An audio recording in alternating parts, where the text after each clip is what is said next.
on laisse l'extrême droite arriver au pouvoir, on a donc les lycéens dans la rue, les étudiants dans la rue, les syndicats dans la rue. On peut même parler, tu sais, du mur de l'argent, tu sais, des fuites de capitaux organisées pour faire croire qu'il y a la peur de l'argent, alors que tout ça c'est du théâtre. On a une aggravation de la crise.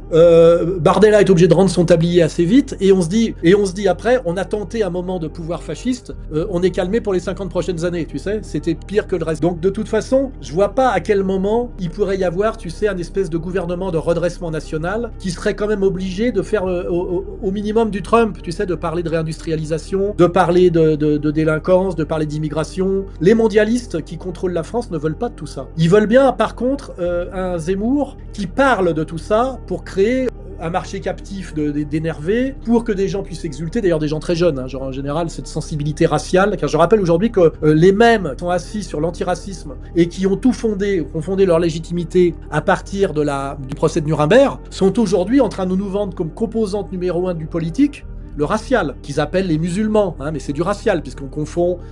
iraniens, c'est-à-dire des Perses, des Maghrébins, des types, des Qataris, enfin tu vois, on voit bien qu'on est dans une vision néoconservatrice, hein, civilisation et barbarie, choc de civilisation, et aujourd'hui, les mêmes qui ont surfé sur le pouvoir et sur l'intouchabilité par l'antiracisme sont en train de nous imposer le racial comme déterminant numéro 1 du politique en France, avant le social, hein.